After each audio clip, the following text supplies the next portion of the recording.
من الشیطان الرجیم بسم اللہ الرحمن الرحیم نحمده ونصلی علی رسولہ الکریم اما بعد فقد قال الحسین علیہ الصلوۃ والسلام مثلی لا یبایع مثلا۔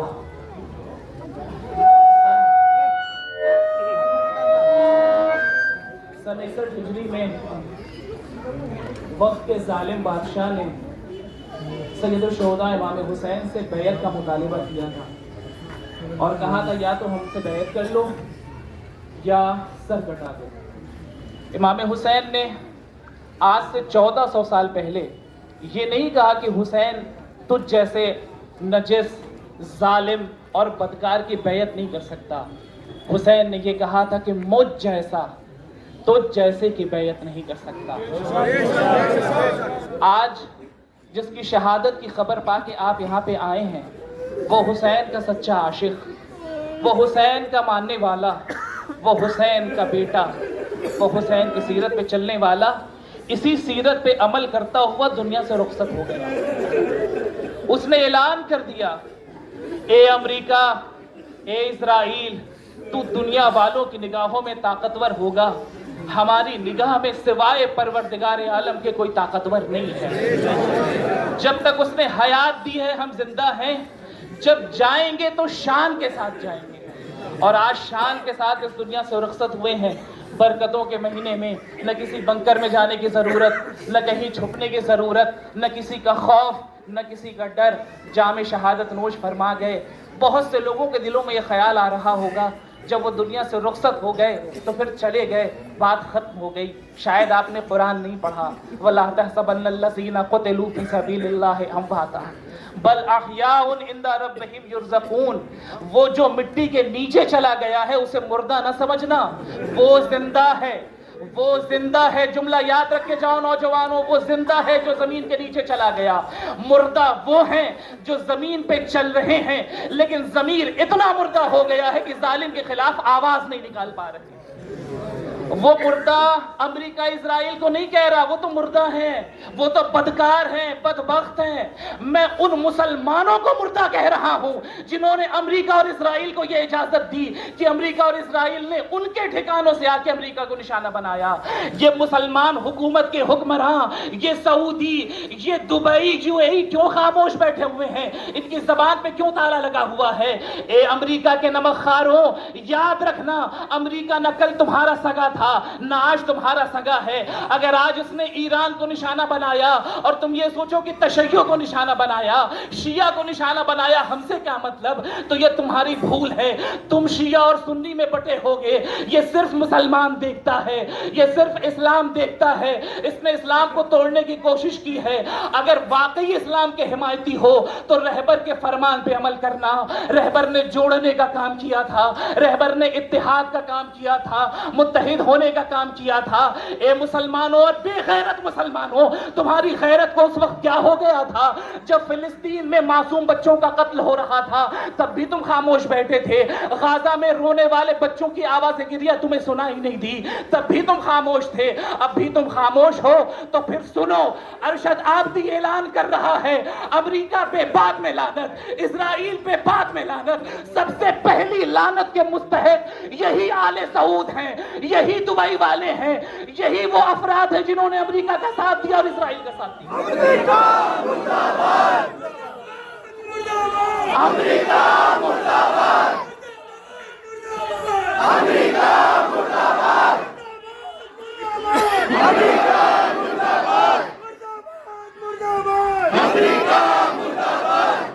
یہ ہمارا پڑوسی ملک جس کو ہندوستان کے مسلمانوں کی فکر ہوتی ہے، خدا غارت کرے، نابود کرے اس پاکستان کو جس کے اندر بیٹھے ہوئے حکمران جا کے امریکیوں کے تلوے چاٹتے ہیں۔ تمہیں تلوے چاٹنا مبارک، ہمیں شہادت کا جام پینا مبارک۔ ہم تلوے شہید ہوئے۔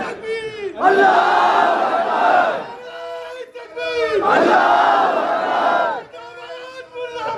امریکہ مرد آباد، امریکہ مرد آباد، اللہ اکبر، یا رسول اللہ، یا علی۔ یہ حسین کے چاہنے والے، امریکہ مرد آباد، یہ حسین کے چاہنے والے، یہ حیدر کرار کے ماننے والے، یہ محمد مصطفیٰ کے دین کے پرچم کو بلند کرنے والے جتنے میرے بھائی یہاں دکھ رہے ہیں، یاد رکھیے گا رہبر تو دنیا سے چلے گئے، اپنے امام سے جا کے مل گئے اسی پاک مہینے کے اندر، ان کے امام کو مسجد میں ضربت لگی تھی، آج ان کو بھی اپنی عبادت گاہ کے اندر اسی انداز سے شہید کر دیا گیا۔ وہ تو اپنے امام سے جا ملے ہیں لیکن ان کا پیغام زندہ ہے، ان کے پیغام کو زندہ رکھنا آپ کا کام ہے، ان کے پیغام کو جہانی کرنا آپ کا کام ہے، دشمنوں کے سامنے سرنگوں نہ ہونا یہ آپ کا کام ہے۔ دشمن کوئی ہو، کہیں کا ہو، کسی شکل میں ہو، کسی لباس میں ہو، میں نے کیوں مسلمانوں کو سب سے پہلے لعنت کی ہے؟ میں بھی مسلمان ہوں لیکن میں لعنت بھیجتا ہوں ان مسلمانوں کے اوپر جن کا ظاہر اسلام ہے، باطن میں یہود اور کافروں کی فکر چھپی ہوئی ہے۔ میں لعنت بھیجتا ہوں ایسے مسلمانوں کے اوپر جو خود کو مسلمان کہتے ہیں اور مسلمانوں کے قتل عام پہ خوش ہوتے ہیں۔ خدا تمہارا بھی وہی حشر نشر کرے جو یزیدیوں کا ہوا تھا، ان کا بھی نام و نشان مٹا تھا، تمہارا بھی نام و نشان مٹے گا۔ حسین والے کل بھی زندہ تھے، آج بھی زندہ ہے، قیامت تک زندہ رہیں گے۔ رہبر چلے گئے ہیں لیکن خامنئی کی شکر میں، خامنئی کی فکر والے آج بھی موجود ہیں، قیامت تک موجود رہیں گے، انشاءاللہ ہندوستان موجود رہیں گے۔ ان کی فکر کو آگے بڑھائیے، مل جائیے، ایک ہو جائیے، متحد ہو جائیے، پرچم اسلام کو سربلند کیجئے، کافروں کی پہچان کیجئے، کافروں منافقوں کی پہچان کیجئے، اپنے دشمن کو پہچانیے۔ دشمن کو نہیں پہچانیے گا نقصان اٹھانا پڑے گا، خمیازہ اٹھانا پڑے گا۔ میرے سارے بھائی کہتے ہوئے نظر آ رہے ہیں ہم نے وہ دور دیکھا ہے، جب تاریخ لکھی جائے گی ہم اپنے بچوں کو کہانی میں بتائیں گے اور یہ بات اپنے بچوں کو بار بار بتائیں گے کہ ہم نے وہ دور دیکھا جو خامنہی کا دور تھا، ہم نے وہ زمانہ دیکھا جو علی حسینی خامنہی کا دور تھا۔ تو میرا جملہ بھی سنیے، میں اپنے بچے کو تعلیم دوں گا، میں نے صرف زمانہ نہیں دیکھا، میں نے تو رہبر کو اپنے سامنے سے دیکھا۔ آج اپنے رہبر کی جدائی میرے دل پہ کتنی شاد ہے میں بیان نہیں کر سکتا۔ اے مولا آپ شاہد ہیں، اے خدا تو شاہد ہے، اے میرے اللہ تو شاہد ہے، گواہ رہنا، گواہ رہنا۔ جب تک میری جان میں جان ہے میں رہبر کے فرمان پہ قربان رہوں گا، رہبر کی تعلیم کو عام کرتا رہوں گا۔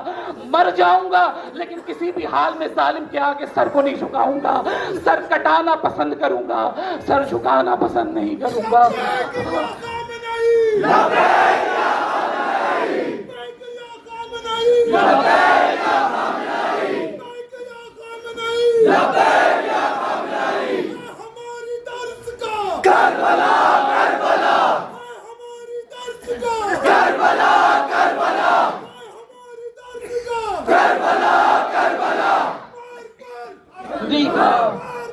امریکہ امریکہ امریکہ امریکہ اسرائیل، آوازیں بلند کہیں بابا، لبیک یا خامنہئی،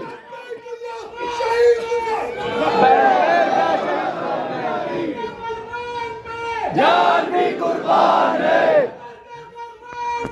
جان بھی قربان ہے۔ آخر الدعوانا الحمدللہ رب العالمین۔ آپ سے گزارش ہے کہ خاموشی کے ساتھ یہاں سے جائیں گے، خیال رکھیے گا راستے میں بھی کوئی مشکل نہ ہو، خواتین کے لیے بھی کوئی مشکل پیش نہ آئے، جائیں اور ساتھ ہی ساتھ دعا کریں تمام دنیای جہان میں جہاں جہاں بھی مظلوم ہیں ان کی صحت و سلامتی کے لیے، بالخصوص ایران کی سلامتی کے لیے، ایران میں رہنے والے مومنین کی سلامتی کے لیے۔ میں یہاں پہ بہت سے میڈیا پرسن بھی آئے ہوئے ہیں، ان سے بھی کہنا چاہتا ہوں کہ حکومت ہندوستان تک بھی اس پیغام کو پہنچائیے۔ بہت سے ہندوستانی ایران کی سرزمین پہ موجود ہیں، بہت سے ایسے افراد ہیں جن کے خانوادے موجود ہیں جو خود ابھی اس ایام میں تبلیغ کے لیے یہاں پہ آئے ہوئے ہیں، ذرا ان کے بارے میں بھی سوچیں، ان کے بارے میں بھی خیال کریں، جلد از جلد ان کو ہندوستان بلانے کا جو بھی انتظام ہو سکتا ہے کریں تاکہ ہمارے ملک کے باشندے مومنین مظلومین دنیا میں جہاں جہاں بھی ہوں سلامتی کے ساتھ رہیں اور کفر و نفاق کا خاتمہ ہو۔ یہی میری دعا ہے اور یہی میری خواہش ہے۔ ہندوستان زندہ باد۔